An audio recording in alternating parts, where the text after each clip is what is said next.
nsem na eyomu so sa no adwuma no mu atutu etisa no ye bi wo ho no mo a ayewa so central for pe ene betimi aboa ma onua kase yakrefo ne etiefo nyina ehunu ne ekọ so ampa sa boa no so ye tutu aka ho bi menei ye ba behwe sene wo mo adwi boa no agu nchen ba bi ene sene kane sene ne ya hihye bi kra bepim ne ya hihye no kakra wo ho de na so efa kase na no wo mo afrase ejuri egu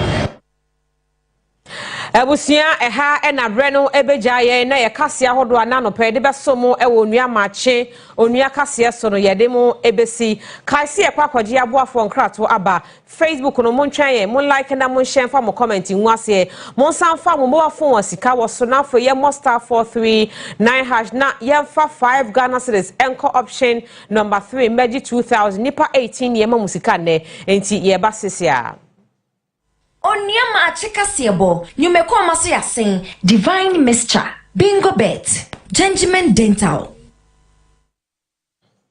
Ebusia yenko edu herbal clinic honmo na yenko nkwaji aresa ewo ho mesro debia Dr. Edu enne mantie betna TV so a wonum ka sho se unimobi a stroke yade abu na gu dem se ye 10 years 15 years oda so tiase na humi wonum nko ade a enyu ho chenye fa ne bra Dr. Edu ho na ye beboa no ama ni nduro no ye papa mansan FDFo nyina agiatum na wo mo nso mo kɔ hɔ no kokɔ yare hwɛ agiatum se Dr. Edu stroke yade anase edro we de eye edro etetahwe na ebo aboye nyina ye ho ban efri stroke ho na eme yaresa no mesrawada bom adi bomodi ase ode oho ekwakoka ho ebie na so akwaji sa enu papa we nyina no edi efri yen hospitals no baako ewo mankesim bafi krom na odoko official town mesrawada se yade ahodo nka ye bia so eka ho no ebi ewo ho no wa diabetes ene yade no a ye from chronic no ni nyina no ebetimi aboa ne SMB test aba ebeboa na yi usisi mu ye amamman ni sisi yade nyina e de free wo ni padua mu e de amawo enti ya amamu ho enya ha na momagi sa no papa we ebi na SMB test no ayi de eka ho ba ko no eboa wo na ebema osisi aye de ebema ne de omudi ho adanse me pacho mo ne Dr. Edu nkasa 0558379545 and 0243989368 ofranya ye ne wo ebedi nkomo ye kɔ ne yakotutru ye se ye ma yanum ayi enkan wo yanum ene ye se ase enya akɔ ye kɔ akɔyi ni nyina no e de afri German dental clinic ho mesro wo abema osia ye fe na asia ye akɔ no watumi asre eba wanum ha na obi ehu osia ase no me pa cho German fo nko a ene ebetumi ama osa vim and vigor no ba mo maka nyina no ye moto ho ene ebesa so edi eja wo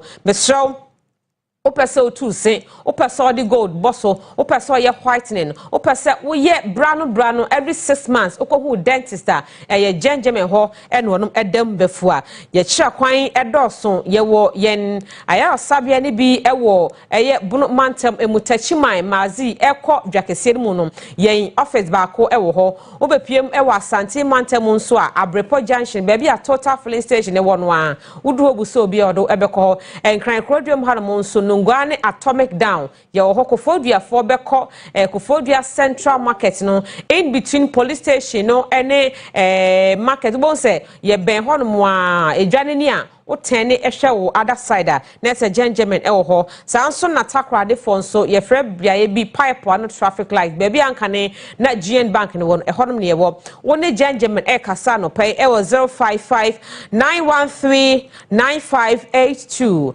and 0598405674 ufrenya ye ne wo ebedi nkomo afa ye nko divine mixture ho divine edi no papa aba mansan dwa so ane eboa yen wo a honam taye oya wo wa poso tatu wo a wo yo ba won sabo no enhyeda enko ye emfa ma wo a wanya infections bit said ye gono syphilis na ye infections kai nanom unya bi no mu a ebe ye oye obe masam ekofom so a nonom divine eno ni bi na empeja ho den emra so hypertension for the diabetes for modern no so a it's okay obetumi anom divine mixture ne bi e de aka ho ukọ pharmacy ene herbal shops bia ye no ni bi e wo ho anopay ye bo ho de ratio se ye calf pharmaceutical limited for na kofasa no papa we e de aba money e kasa na numbers ne 0244 422297 and 0244 0244 99053 offer divine for pacho akwanya e wo ho ma se ubetimi enya wonro ni bi na onso so watimi atu bi akoto na yedi hu enkomo moma ye star 439# na fe ye fa vimen vigon fa 5 Ghana cedis per enko option number 3 na fe ye nkwaje sika ewo ho ka kire ho se ena no pay wo ma ho target odi sika botini bi egu ho mo na wabaji 2000 every cash out for ho na emom obebo na 55 obo na 55 Ghana cedis sa 55 no ena ebetumi abom ama na wo number no ados wo system no mu enti breso say ye bo number no na ye de ensa emia so from cash out for main officer ye ni control so ena cash out for na kasa so any control enti ye decide wa e wo se wo di na mom trick a betumi di ama no ye say na ye ma 2000 nipa 18 no wo be bo no 55 bebre na doso e wo system no mu se doso wo system no mu a e na nso benya kwanya na 2000 no a ye che no onso number be ye lucky number na wanya bi e de go mobile phone so na fei watumi e de adi mensem kakra e wo krom na wo ye bema wo your bas na sika ni obotomu a ya na e mo adwendwen doso obotafu ntem oduen ntantisi so sa na abo hia wo bo se hia mra me ye nipa ntimi pa chaw ahonkyere pa de so person avoid ahonkyere na oyiro ho pesika dia ye cash out ho yenye cash out no wunya dia nyafe na abefre yan cash se na medical cash me sankam sika no ebi nsida the moment abehu so wo number appear on the screen say pe the same time ubehu say message no abegu phone no so nti cash out for you ene me yede ho na yentwa na yempe sika emfa nwu ye bottom afa daroma moma yenko birthday no so na no pay yemma shine kakra Nicholas in cancer mensa ene uwo Bremai Beni esikuma doben brakwa mention central region uncle ene eye wa woda happy birthday to you nyame wo show na onyo kese pa Kusi se obeye kese Grace esiedu me pa chonso wo kwae ene eye wa woda happy birthday to you nyame wo show na onyo kese pa Solomon Kwame kana luwe me pa all right okay northeast oh okay northeast your original correspondent the media general all right solo happy birthday to you nyame won show pa na onyo kese pa show won solo bia friend na mano wishing well and net the dre he's doing so well mama ga Lara Pacho ene eye wa odawo kwa benya ACPC de ma Lara Park Foundation happy birthday to you ene eye nana entry buasiakon nana entry buasiakon ye yankasa ye entry buasiakon Akoma FM Onua TV in fact media general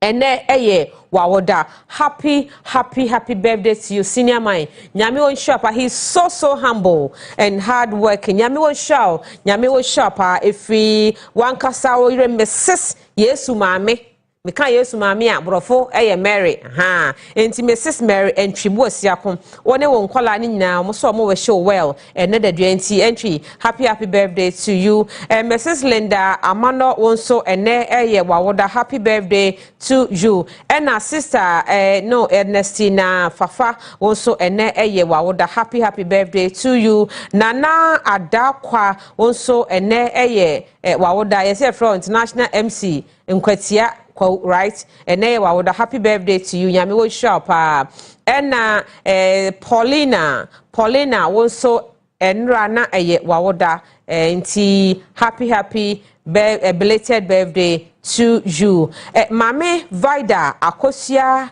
Asantoa and now eye wawoda happy birthday everyone Steve Steven of TV3 yeah Steve me no care. All right.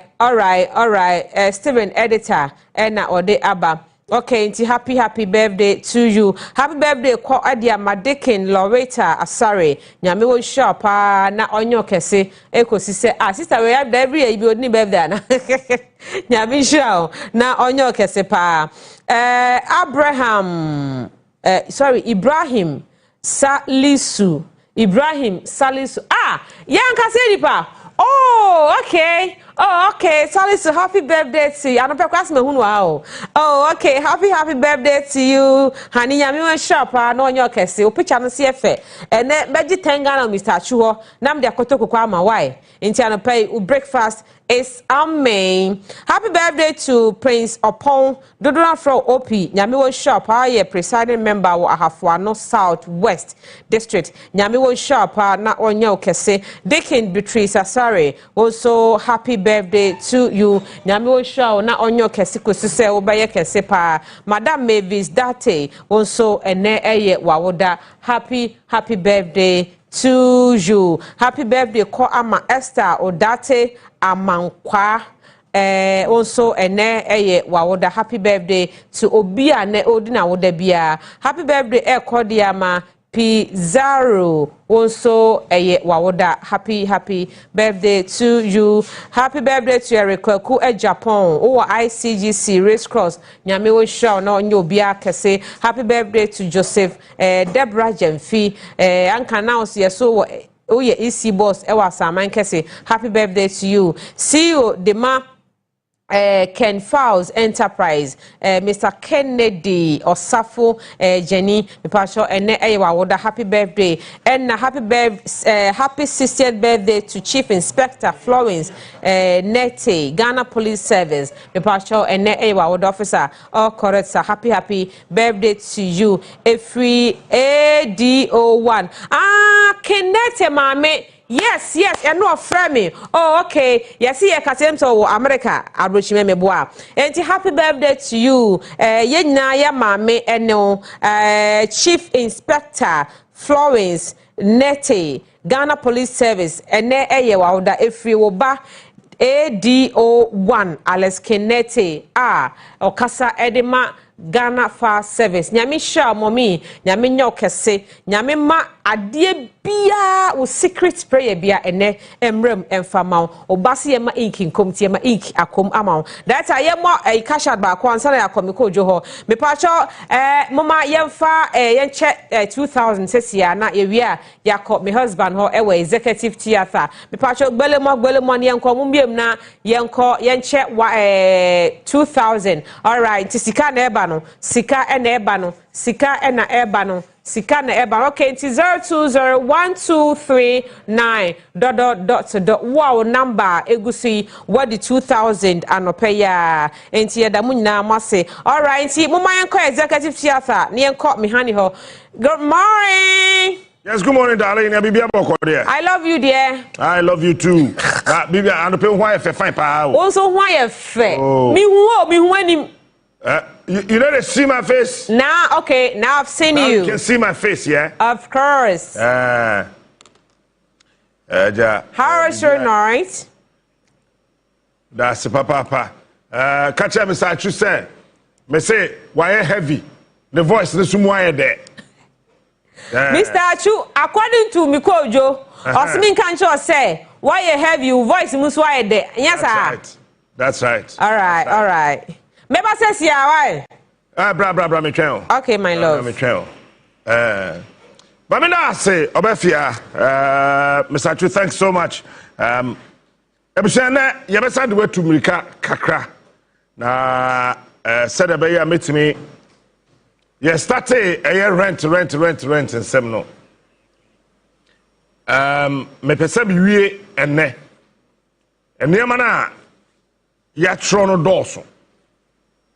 Nyeni nyina na yebetimi aka na fidie so ebi wo ho a yebeto yebo na ye de krata no kodan aso ye hwe adan sie ene adan han so a na afei no won wato won bo ase ahwe no nyina sɛ me di kan ka kyerɛ wo no sɛ de be ya won so no won betimi ehunu na wahu sɛ sei ye dane na ha be ye ebia ye dane sei a be yi na yetimi akwa no so ba hye ne so sɛ eba no fa be wo so de a na saso osese de ompene omma obia mpa bi ono nko a in fact ono nko a and a person of a Hokaida.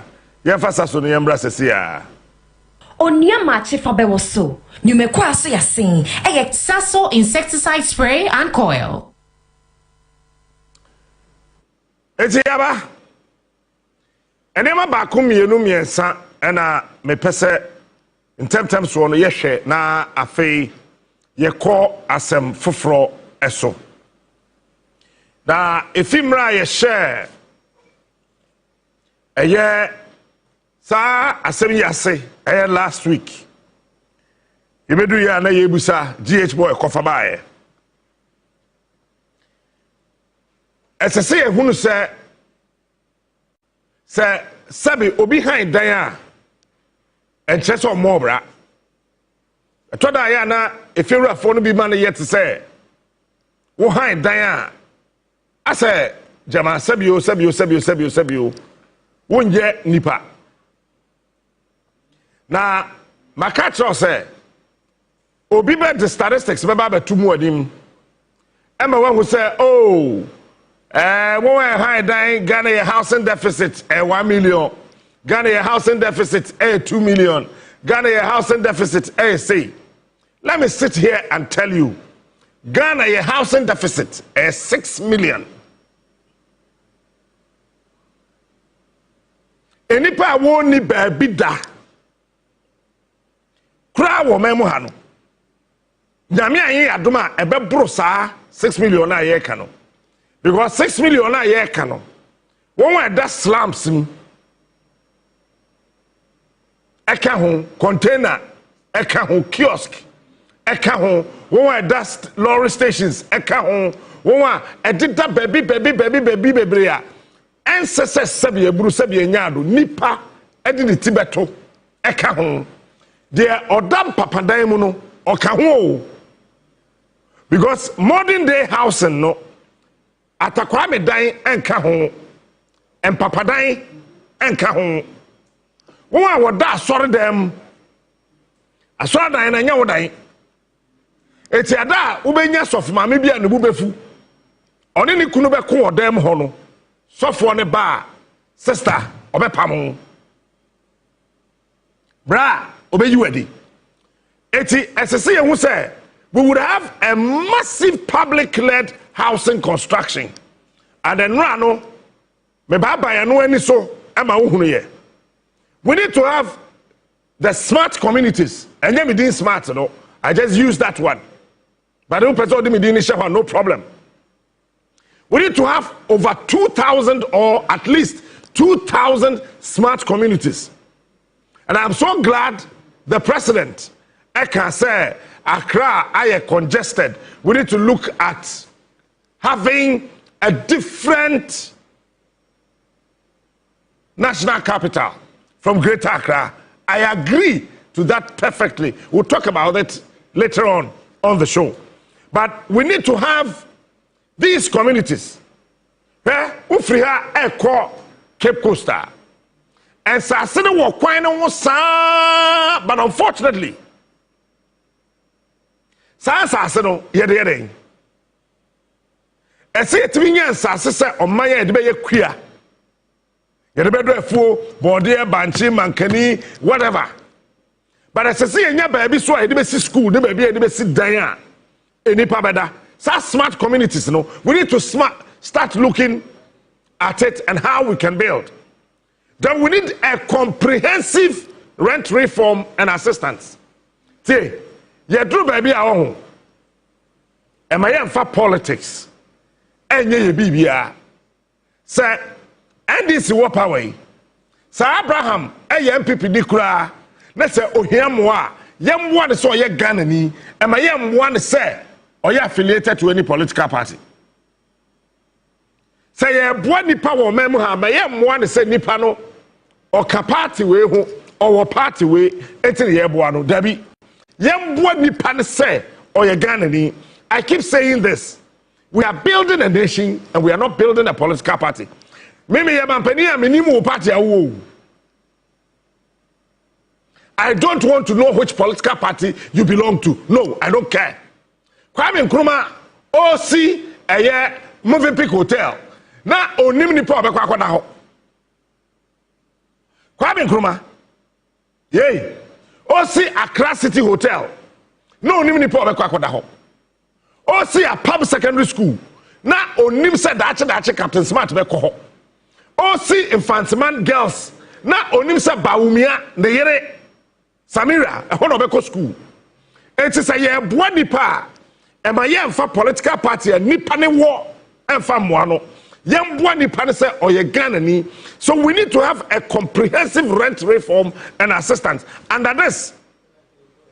I say we say nipa ne bi o ha wo ye ne dan the bush market ya entimi ma onya a decent accommodation san crofo no then aban be ye won it's here mentimi boboni na so say yenya affordable home ownership for all. And I told you the Ghana mortgage guarantee system, we need to implement this. And bedu tumrika say be ya obeti ase we ye wia makatro mekrucheni na egu krata so na me the command minister of works and housing na me the copy akoma chief of staff me the copy bekwa akoma ye mampani na me the copy akoma state housing corporation penny power dano na won so wonhwem senyasa ewoma boko mama ne home boko senyasa ewoma then yetimi ama yenyina yetimi ahwem na fe wo mahunu sa affordable home ownership for all no I told you and GMGS Ghana mortgage guarantee system no esese yenyina yete asese ese yetimi ma nipa enya baby papa etra se obi betimi ya mortgage bia ne bosom ya ketua 10,000 ne bosom ya ketua 5,000 obetimi ono ankasa to asase na wetimi ya start enura de be ka kire wo na esese ya ma ne kwan ene number 1. Number 2 say aban wa asase a, and let me say this, esese yetimi nya policy a na nanom ahemfo ewo mem ha asase a wo no woton wukọ eye asokore mampon a ensase wo ho yeton pon katamanso asase wo ho yeton asase bi ye wona nanom ahemfo ase no aban hyase enhwehwe sika wukọ aban bi a wo yachem say me ba bless oto asase bi 1844 sa asase da ho ne na no mo ne dia it is aban kura kopesa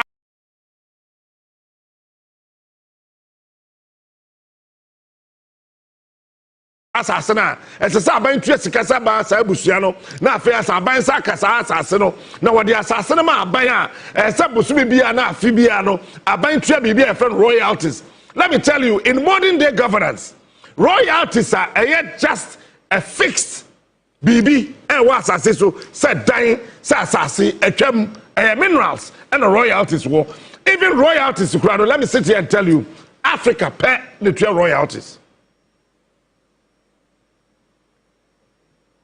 The whole universe, Africa pay and the 12 your friend say royalties. Eti yet be nya baby are not trusting you who say pon katamanso eye land guards ha dwen wo ho ensase wo ho ye ebia 4,000 acres 6,000 acres 10,000 acres ya won krofo o mem ha wo kasa ban ato asase no ana ban age sa asase ni na e de ama eye lands commission na sa wo kwa akoto a aban ho na wo to eye landguard eni wotumi se landguard bi abono ho ne yese brum akowura ha ye bo soja farmer ne o mo be ma camp ha ya o me Ghana police service pa no ma brawuram we ya am robber ye you free home tem, because the best way to deal with criminals is to eliminate them. You take them out of the space so that God will make me a solo between yana sase eye prof between yana de me between yana de ye de ye krono obi ani obi de yasem. So we need to look at the Ghana Land Bank Authority that should sit under the Ministry of Lands and Natural Resources to release and digitize public lands for housing development. That's number 1. eliminate multiple land sales. 2, promote proper zoning. Because you say, oh, asase way, you the best school. Asase way, you the better way. We be want to say, you see, I zoning. Asase this market, no. Na so phobia o sika. Akwa akwaje. Ni dey see asoro dai. Ni ye dey gu asum. And let me tell you, say, me ye Christoni, me ko Pentecost. Enye bebia na sese see asoro dai. Hey, you was so dan bebre wo ha location na so dan no no a nuisance. So we see so dan e wo residential area. Sa so ni nisika. Obetimi aye soundproofer, the sound on mba bonten a pacho ye bebu agu.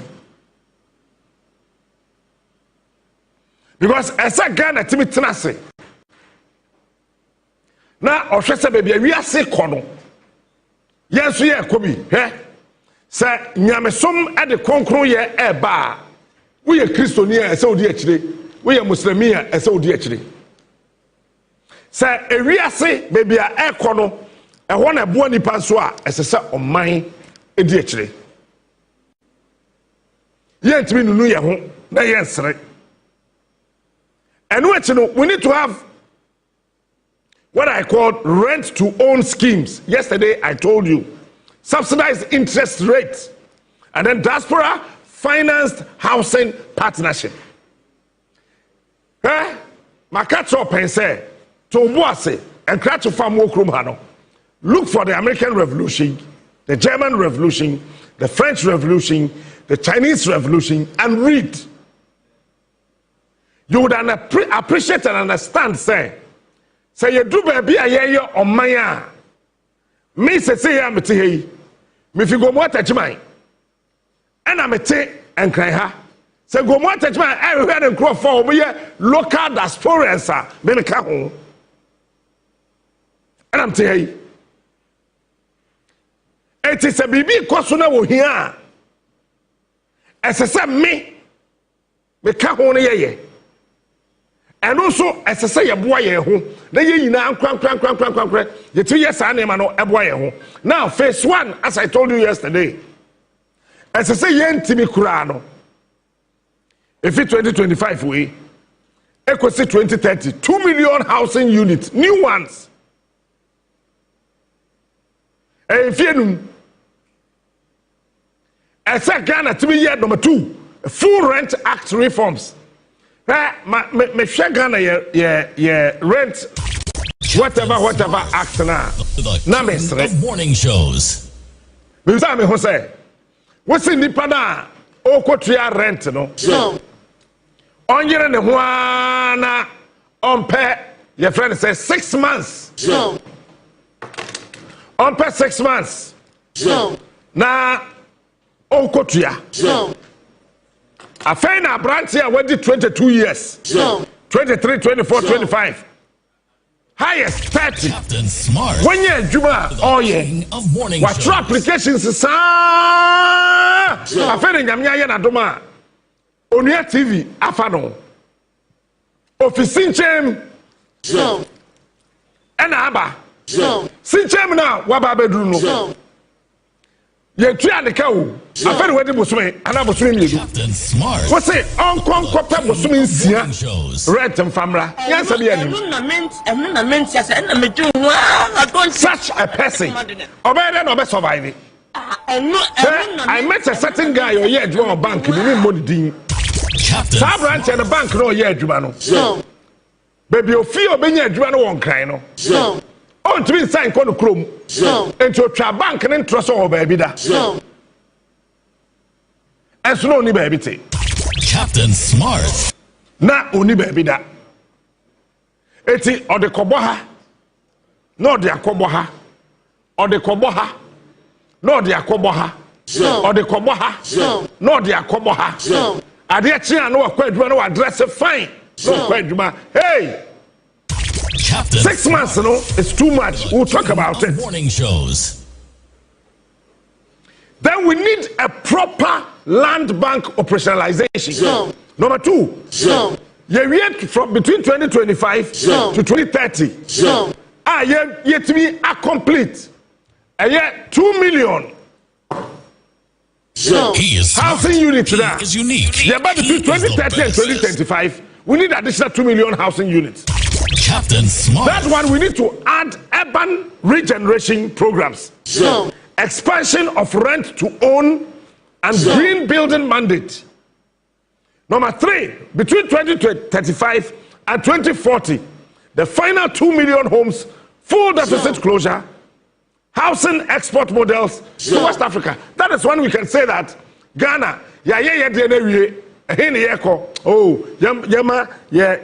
plan ebi enko Africa. They share how these things would work. Captain Smart. A day ye hang will crum and wahom. So Wunima.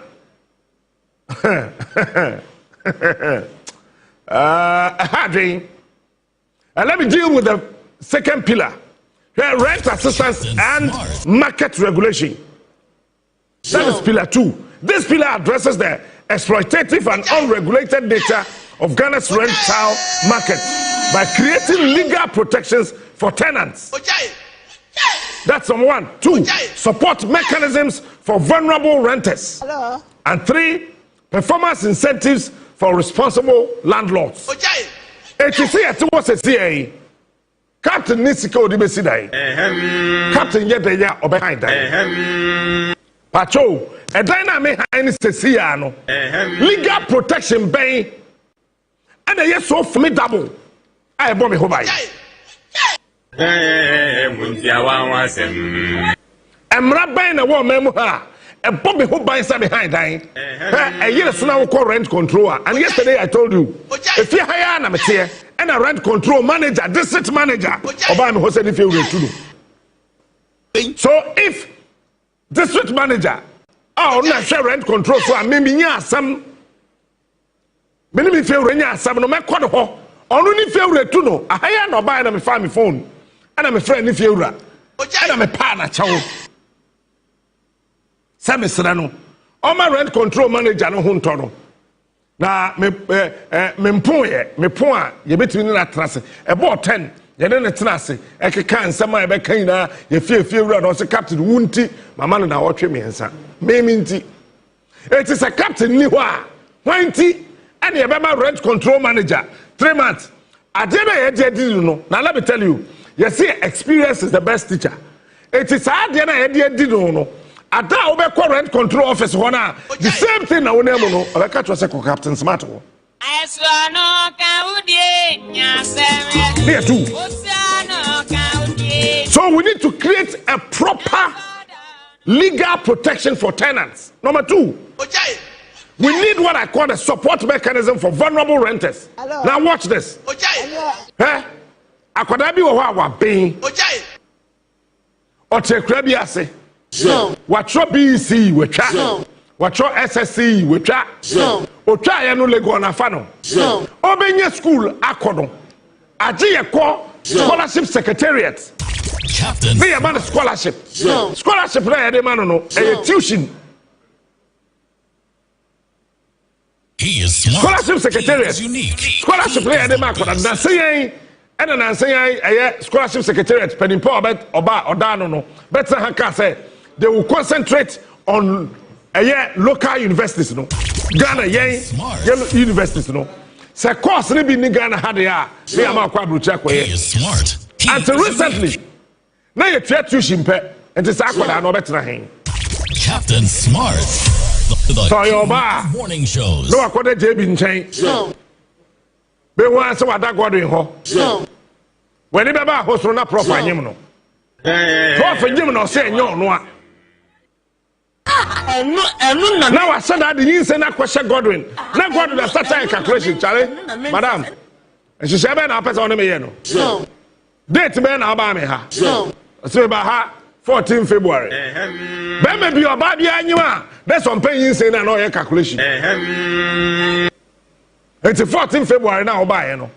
say I'm no ka say ye wo April and I catch am say wonyem yin say no enyamia eye wa enyamia ye wa okay yanko test no acquire test no who say okoda Godwin nchen February 14th Val's Day and the one year April God is singing saying in Onua no about JB because JB so hwe gumda now watch this won say mpanifo sinkonwa mpanifo sinkonwa wa busuafia funny things some of the things we do in our various homes it is not backed by data and science what was I say what another or say ane so say yin say nyawo de akosa wo de afiri enu na ment we are there na me kosa me de me ni oba da February wanyem April wo se me nkosa me de amfirim na atre ye de show ba ase so such students they need support mechanisms. Captain Number 2 Number 3 we need performance incentives for reasonable landlords. Yeah, me feel ra me tran nchen e wo kumase bokrom hene baby obi anyame nhira no me ojebe bosumi mienu say o bosumi ba ko bosumi mienu e na ojeme eye rent no obeka say e bia sa mre no ye frame Captain Smart na me fefeba because me share wine ye urati yo ka se bokrom hene ma me na baby ntina e bia obeka se bokrom hene tumi it's no mama baby try but at the end of the day me try say dwene ho no me hu say nyansa wo mu a say de bobra wo bem ha e be boy oje me bosumi mienu o say bosumi bia so a wo ba betua dan ne kan so a twen 10th of every month Captain Smart. bosumi bia so a o ma me 10 days free. Captain Smart. Say me fa mo me ho because e bia abrante He is smart.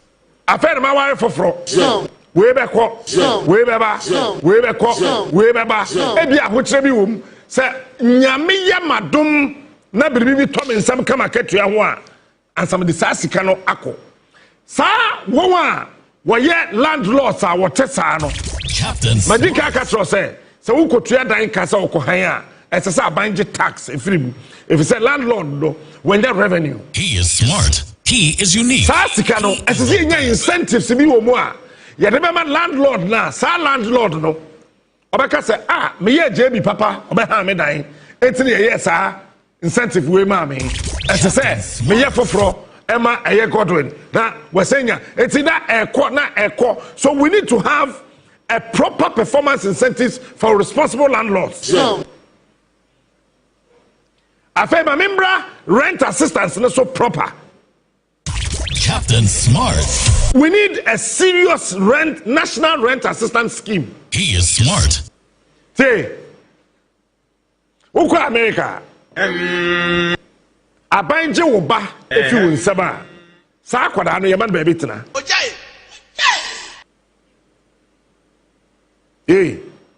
Aban.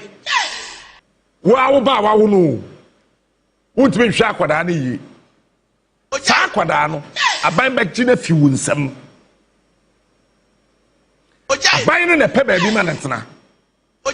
Yeah, fresh institution social welfare. But social welfare for more than do say. But my mina nka so that social welfare no nife wure tu no.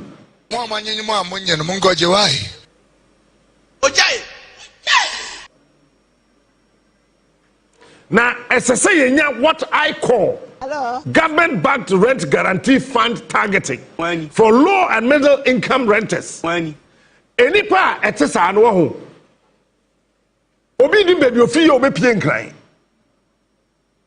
e penifo baby say we ni jonku a ade be cheso ordinary nkran ni ba ne ho so no na wadu baby a wanya adwuma papa bi a oye esese ohan dan such a person hello say na me di kaka che wo no obeye dan no be han dan no we won free wa maka so some de wo betu mirika informal sector workers no Obey no metime nya dan. Afia se yehwe emebuna. Edim fie dum wotwe. Titru ekosi eduasa enum. Youth are between 18 and 35. Omem ha yete no wo. Politician be a person win election or see youth. Obi a person win election or see youth. Oh, I don't know. Emebuna ewo mem ha no. Wo ko pay djuma yesese yese pay 5 years experience. When It's me ba bless it way. No akwa adwuma nne. Why economics? It's a pay adwuma was net. Okoya net say up 5 years experience. Okofa de. Ne papa radio ni TV. And on they can ho na say e drums na obo no. E wa so dem no. And I say they here any experience. Last caller. Aji obi the influence bi ka ho. And say afa no. Ye fa de wie na fa ne sa mente ase. E bi pa meti ase. Ba me so me han dan, e dan na metim do me ba no, on timi ntra ho bi. Emfa nya adwuma o senator. Bless you ben nay. Etama emabuna brabo ayeden e wo man. And we need BB for them. Those between the ages of 18 and 35 are formally when we are employed. We need to find a solution. And I say, Uba single parent. Eddie, Bema Onua na ehenema. Oba onunkwaso na ehenema. Enya dia eda form. Rent advance policy na eje okruma no. Ese hwe ho asem na yeka. Emran class into 6 months. 6 months in this show. But I have told you, and I want to repeat, I don't believe in the 6 months. Say yanko high dine tree advance no. Maximum must be 2 months. Advance rent rule. 1 month. Carry forward. That is the rent. The following month, another month now we try 2 months no. And on a security deposit. For if you rather say, we are there, Bosumi Bakuya, what to me, what you Bosumi, you don't have to ask no, what to me a tria. Now, as I say, I am Radicate say, landlord be about violating this particular rule. There will be heavy penalties. And so with me refund 50% of the tenants sikana independent triano emanura and no remember ye dan high no ho hyehyɛ ne bɛyɛ pɛpɛpɛ because watch this and ra any pɛ bɛyɛ hwɛ me ba ko se ne fie wura say dollar na aba fam jama ne dan no value no aba fam dollar no aba fam eti ono ne dan a wasie no se okoton a value na aba fam enti edan ne bo no watum say na ode aka ho ode 600 Ghana cedis and ode aka ho eni pa de say me bo so aketu 1000 Ghana captain my den metua bibi ni enipa o Woko amai bia wodwene one mind for ho a yo bibi e fe no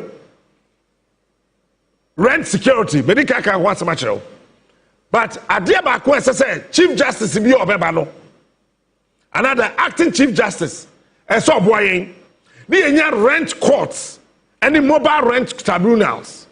Number 1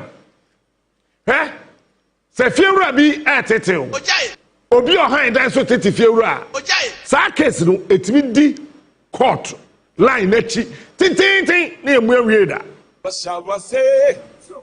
meanwhile ye you niama egu abonten e wo June enso togu so meanwhile obi ohan dan ayere ne ho papa ne fiewura sum ye di sa asem ne wie so as country we need to establish the rent courts and the mobile rent tribunals. They tell say, go mo atachimai court nsi ho. Go mo atakwa court nsi ho. Asesewa ebia any court. We be come me bebre no court ni ho. And eye me won say besi na Ghana ye ni mobile court. I keep asking myself, why don't we have mobile courts? Maybe sir, appeals court judge be catch and say, oh, na alternative dispute resolution no, and then I'm say, what are you talking about, judge? I know yesi mundi wo prisons in kwa the osebel momano. But I am talking about properly organized and structured mobile courts. Captain. It's a show. Obi betuka at the courtroom. Every ABR. I am using Asukwa. Court or but I'm just using Asukwa. Now ABR Nipano Ote Bosomche. Baby and so then from Bosomche. There be a district. Baby and so then Ankasano. Mirafico no problem. Fansorting Yamiani. Mena na kromo anyamiani elbo some districts na watena ka mo tententen sa abakuma se adum King of morning shows. And then obaje adum oni ni feure nya asem if you are not 100 Ghana cedis a Canada en akatua no but wafaka abako efidamiani waba adum Wababa mienu, waba miensa, waba nine, waba num. What do you check it? Captain Smart. The risk involved, King of the morning cost shows. involved. But say Chief Justice, now ultimately say a structure a proper mobile court.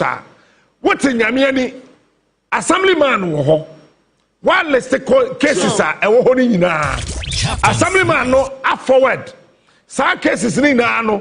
To district assembly no na we no maminka we your lawyers bi okrom ha won no wo de wasem ko down a yanju sika He is dem smart. from say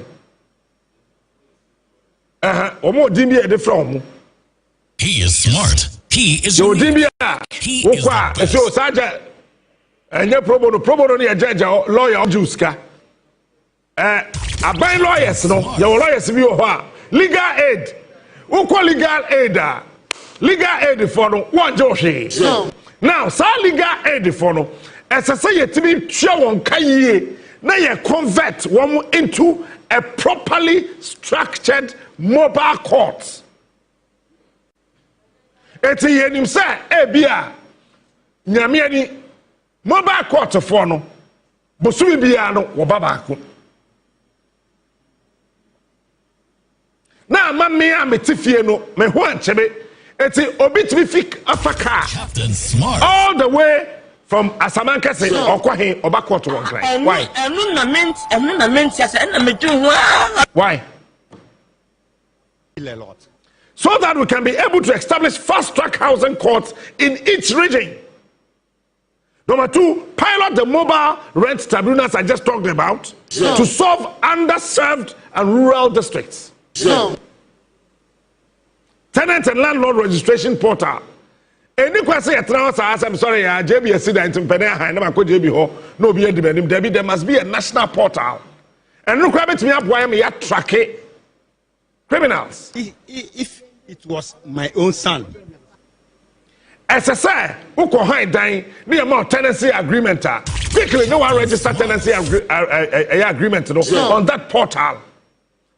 Say, Mama Bian can't tell me say, which I'm a crass internet in the hunty, yet to me yet, and the responsibility sure that whatever policy I may introduce, no, obi or timber bibiano, then sabbat to me can be no why Emma some yet to me about.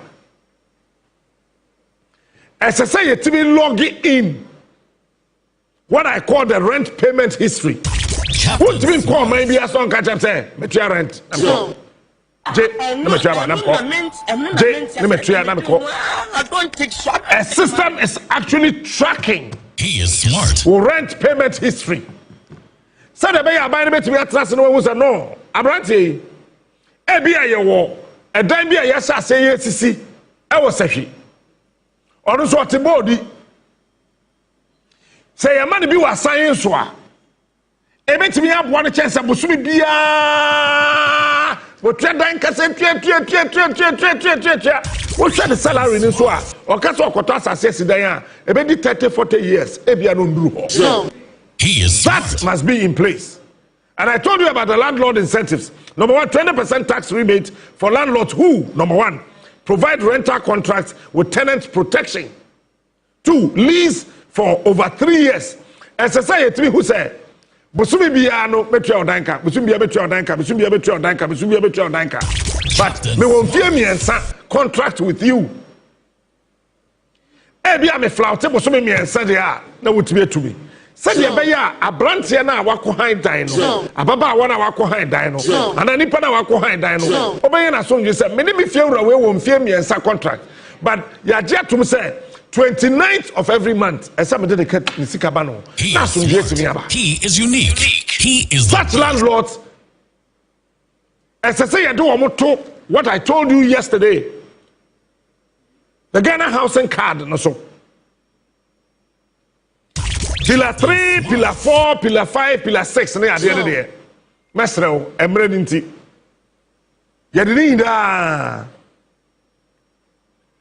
Beko Akoma, eye aswea ehwe adansie so na wowan kasa etnase a na omahu se sei ena yebeye no na bibia no etimi atotom eyie kama say amad anye saa I think say trouble kase pa ebe kan bibia edan han ehon sem ekono ebusafo me metwe ebia nyame ayemadom me han bi but wo de wo han bi eno me catch us ade a eye wasase so ne se wa ba akokora na wo fie wura tu. If it was my own son, when the 60 years, what people will come here who do fear, who feel say, would have killed a lot. I'm telling you, I could have killed a lot of people. 66. Benyamami penny bi obaha onu kutapuma obre nimkoto de ina hohona kese opesika ko hospital onya asasika ne bi but ni feel so say madam too Kill a lot. Such a person. I'm telling you. Also about him saying and ma e wo hen I mean case me jo enye obi a ne ba asase so a of morning shows. And then you'll be as the bass as you saw who ya and ma adwin ye adwuma. He is smart. And then you'll be an bass as you saw and ma adwin ye adwuma. The man so adwuma ya o metime man baby atena. I keep asking myself very simple questions. Me ma me wo me nko a. Onem papa ina me anam tie. Sanka mewu a ho na be hwagi.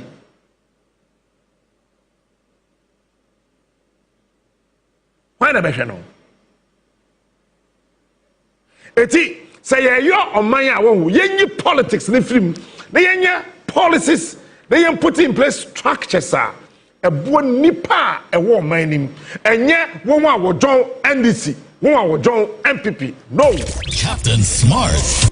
And that is why I keep telling my colleagues to say ya to abana wie intercolleges ne ya bawie say ye bo super zonals. You do baby a say ye boy yen ho na oman no etimi ejina ye share so saso and so asene na me fa ba also part 1 we bre we na me ko fa ba also part 2 ye fa saso nkrato no na ye mra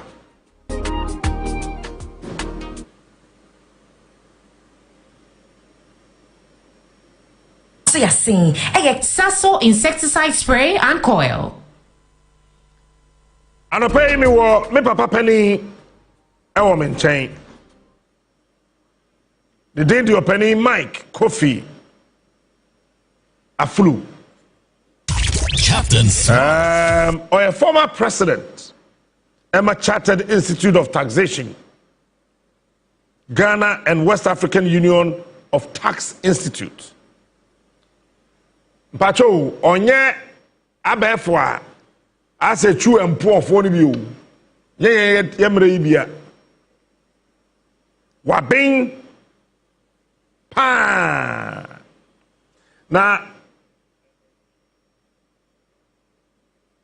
se ubekaya ya tese ya ye transfer bi akọ GCB bank se free hin ye den ensana ye nwuran Ghana ha kra ye Farmers Day na ye die no oka ho na Farmers Day no ye hyehyɛ ye opani any opani a owo me nkyɛn ɛna no pɛyi ɛwɔ nua akra ɔda Maakye akwa abanso what petition bi na Onua wa ha yi die ma me bisa no gidi se wo ho ye Yamiadom. Bibi aboko. Yamiadom.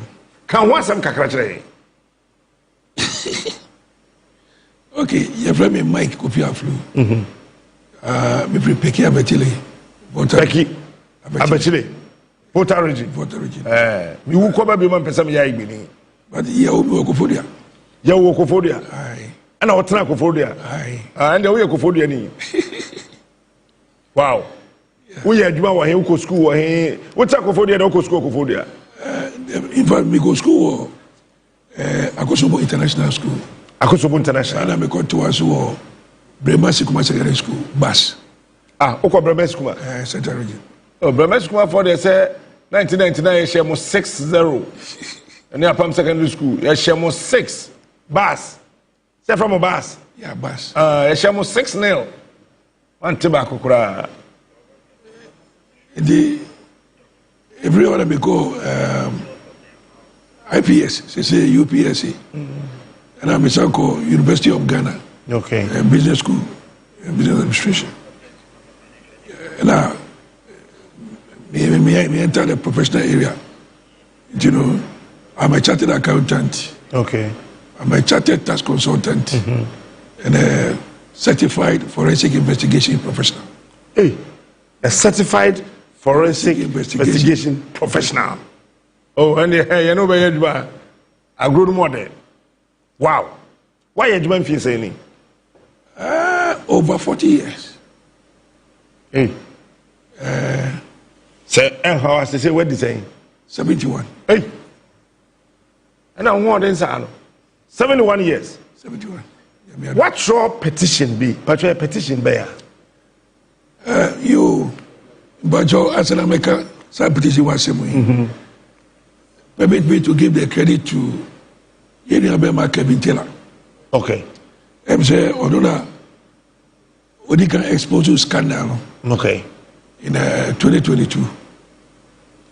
Now, oh yes, I expose no. And I'm say, being a tax expert, that's a tax revenue, AIRA, or GCB back there. Then I need to, and with my forensic background, I need to do some investigation to find out. All right. What actually happened. So, Kevin Taylor, thanks so much for that wonderful expose. Yeah, and you know, I started doing some research. Like, I gathered some documents. I'll give you the copy. In 2022, we draw a petition by the chairman of the Public Accounts Committee of Parliament. Okay. Sometimes Honorable James Abeji. Yeah. And you know, after some time, I went to Omunkano. And I was saying, the petition should have been written to the Honorable Speaker of Parliament, the Right Honorable Speaker, through an MP. Okay. And you know, I had to resubmit the application this time through Okujeto Ablakwa. Honorable. Now, the captain, my menka say, me submit the first petition to Public Accounts Committee. My office in Kofodia was raided. Was sending petition to come as Speaker of Parliament, no? Who office now a Kofodia was raided. Raided didn't just say be 2-1 you mean as kata hoina. Yes, kata be office omo fa ceiling. There be. Omo fa ceiling ceiling. When we say chrono be kwaso o man no e kutia o man no ene o man ye yo no ye to see the do rem e be ready office no be ready me oh yeah boy to aso me want police report near the now. Okay. So if nothing has gone wrong, why should my office be raided? So that it means strengthening them more to dig into it. You ready office went through. Oh, Debbie. Now, I don't moment amount the impetus. Oh, yes. To investigate. Yes. Go deeper. Yes. Okay. Me say Auditor General. Actual letter dated 5th October 2020. And the managing director of GCB Bank. All right. Said they should explain. Said they ain't here. Sika 52.5 billion cedis. Bank now are transferred into what they call an unknown account. In the woman let's stay. Account number saying now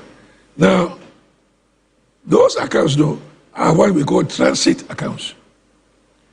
Now, Captain, smart they do not have signatories. Oh, W. Sir, account I transfer can go to no. You need to be your science account to you there. There be account that you no. Nobody is supposed to withdraw money from it. Indeed, they are called transit accounts. A transit account. Yes, it is. Any signatories. Yes. Yes, it is a Sikabe Tomwa. As I call Bank of Ghana straight. Okay. Into the consolidated account. Okay. How come somebody was able to draw money from that account? Good. I feel the matter. Say, transit. Say, can be a transit account at the channel. Say, account and you be there. Sikane ko tom pepe say ko Bank of Ghana straight. Na ko consolidated account them. Account say ya ban sika photo work say account no. Enu mu na say kokoto. Na so sikane ko tom a na ira. Okay, to aso. Enti near Olidisa audit investigation no. The former deputy auditor general to Domelevo. All right. George Swansea Winfo. Okay. In the time of Kebijela, a break is Yanomu say, Asabobano, and I want to transfer Swansea every auditor general, any minister of finance. Hey. Yes, and I want to go in the director. And all this stuff now, or no year investigation, or transfer money na escata to various districts and departments and agencies.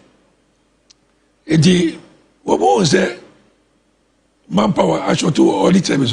They wanted to recruit 150 additional staff even without going through the proper procurement process. Woboa opening with afo money yes our investigation no. Yes. Oh yes our audit no.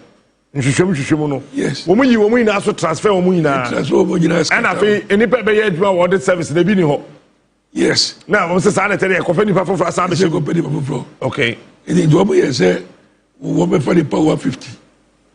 It is a lawyer, Martin Pebu, Utiamu, or what they call right to information.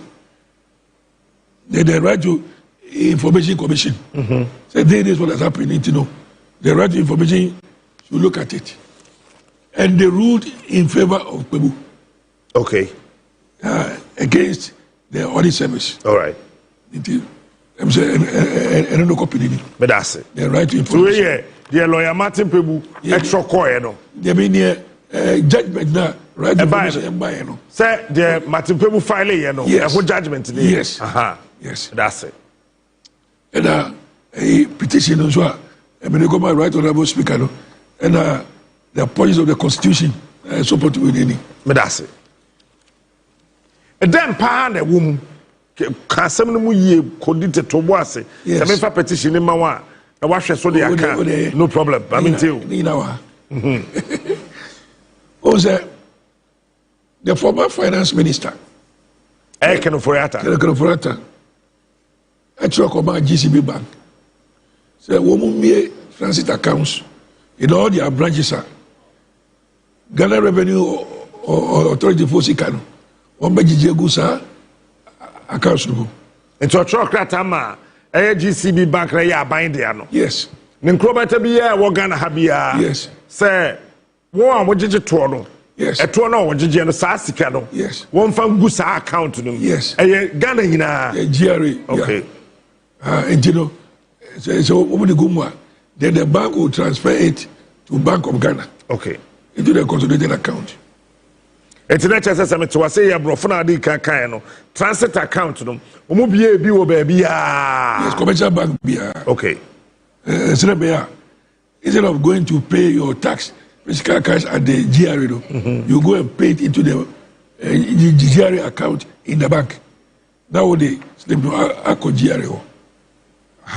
That was what was being done. What investigation? And Omo said no. 52.5 billion could not be accounted for. The evidence can go. Debut.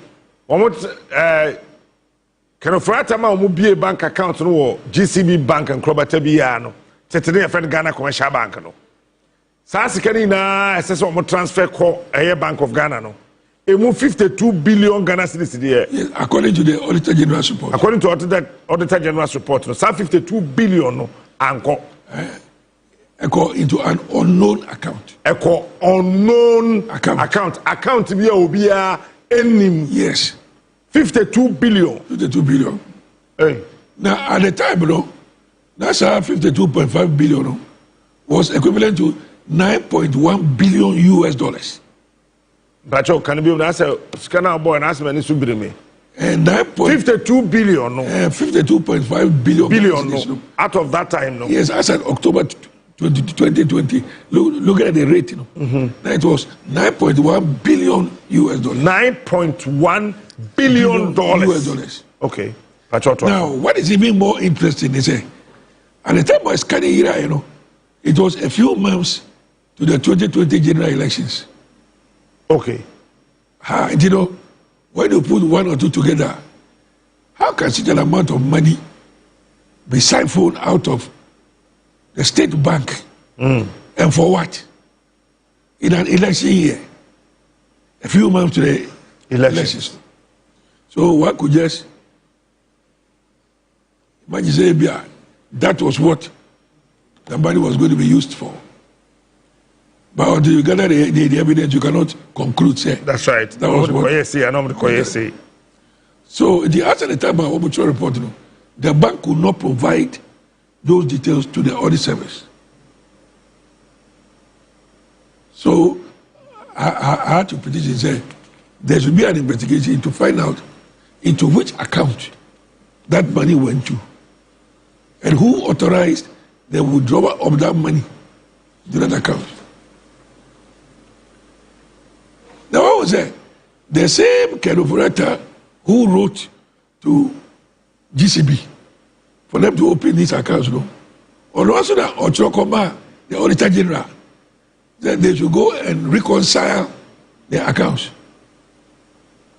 But you also the American, or Ochokoma, they should go and reconcile the account. It is during the reconciliation, and they will say 52.5 billion could not be accounted for, and that has been transferred into what the auditors call an unknown account.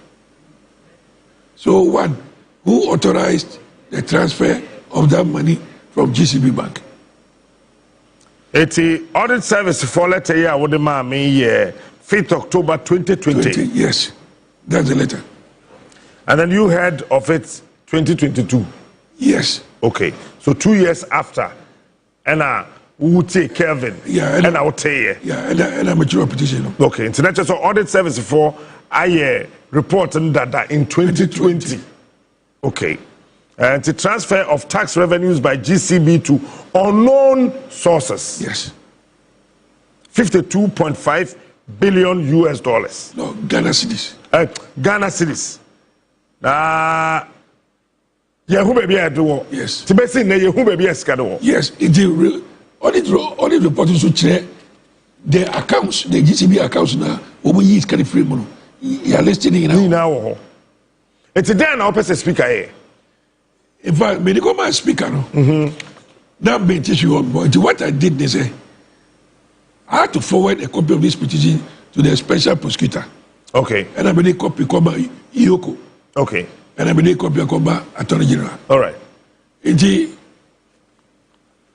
As I sit here, from here, the special prosecutor has invited me. And from here, I'm going to assist the special prosecutor to dig into this particular case. We will find out where this money went to. Wow. It's a special prosecutor office, yes. Now, what GCB for letter GCB Bank Limited has today, December 1, 2020. Yes.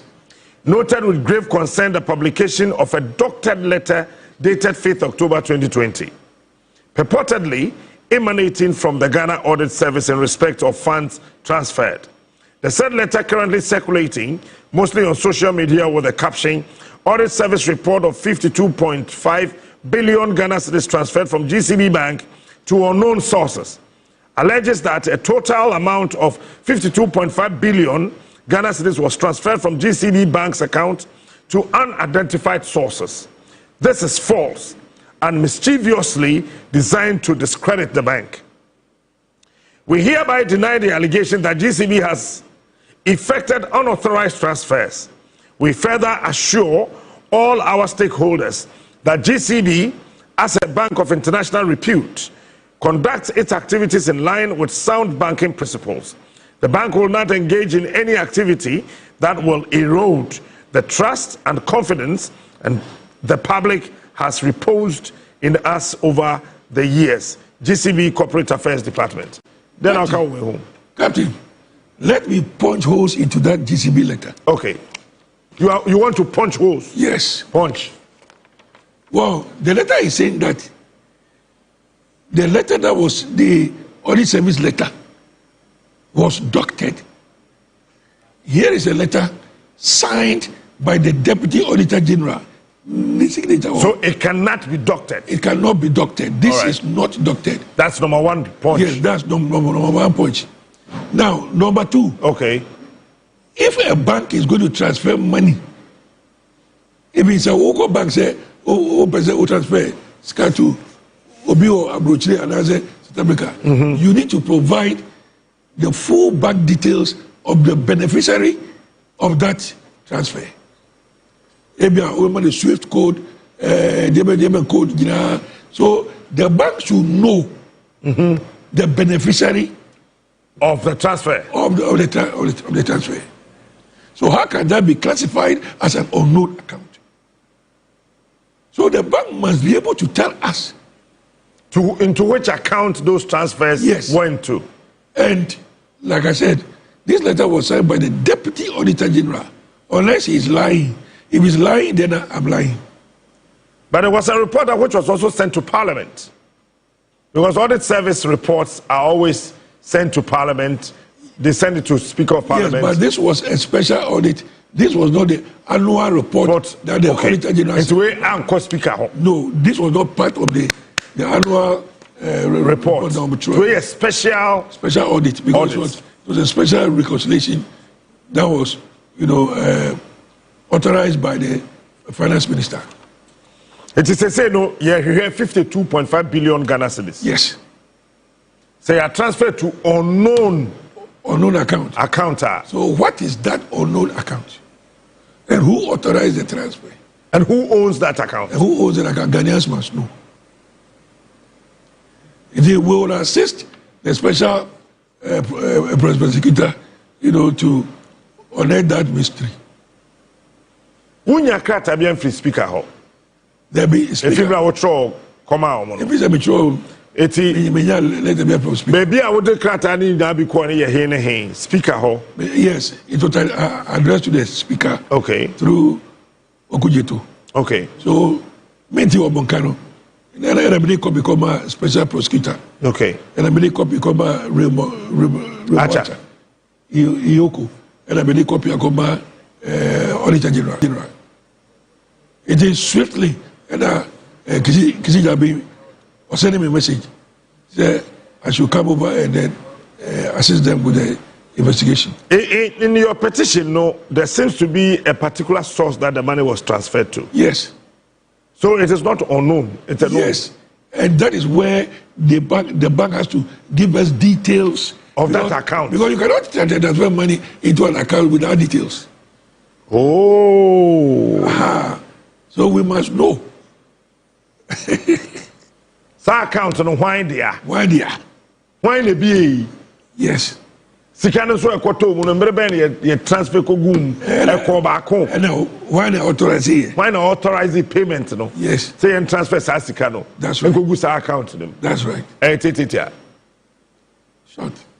Tititia. So say patro mrebe na say of course OSP anope be no training. Oh, anytime from 9. Any time from 9. All right. Ready office no police for money or more day or home. Oh, what is one catch them say?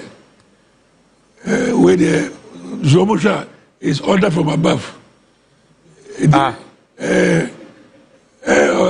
2 day up Abura office, Askata office, Assasa Honiamakono. Oh, what catch them say order from above? Police for say order from above. In fact, woman ready in the office now. Now woman first say evidence and be working will be on my laptop and so on.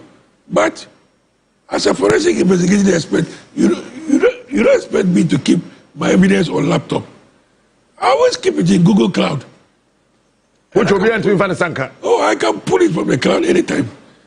So what I say, your laptops there, they normally be a coin. Yes, it's our laptops and in the honorable of Swampofu and computer to be quachi. And I want my laptops. On a mouth for yeah, one of my new laptops. Wow. It's basically the police for your Hoshe.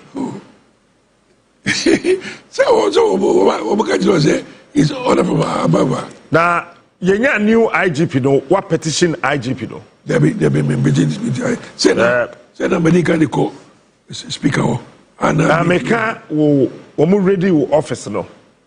There be said no police report. Me stress petition IGP. No investigating. Okay. Your office was raided. Police phobia we hear report ma omo say omo hwa ade ni din a order from above. And I yes sir. That's what they told me. But I ain't so ntra say order from above it.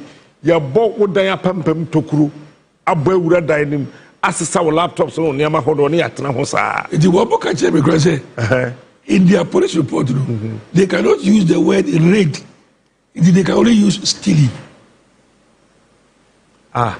One say they can use the word raid, but they can use the word steal. The word stealing was what was used in the police report. But you know, a district commander being the catcher one now say a divisional commander now station officer. A central Kofodia Central Police Station. But that's it. Police report in the way. Police report in the year. But that's it.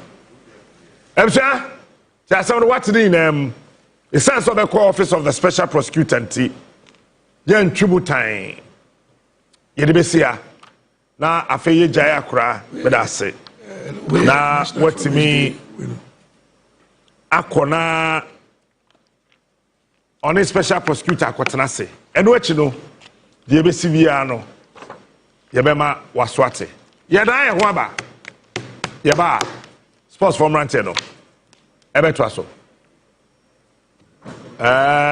mami smami edupe mi twa be ho aba be ba be che wade foforo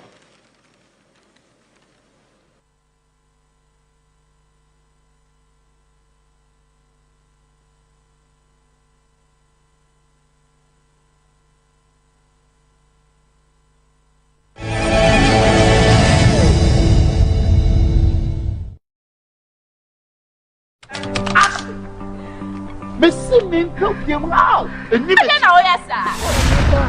Huh?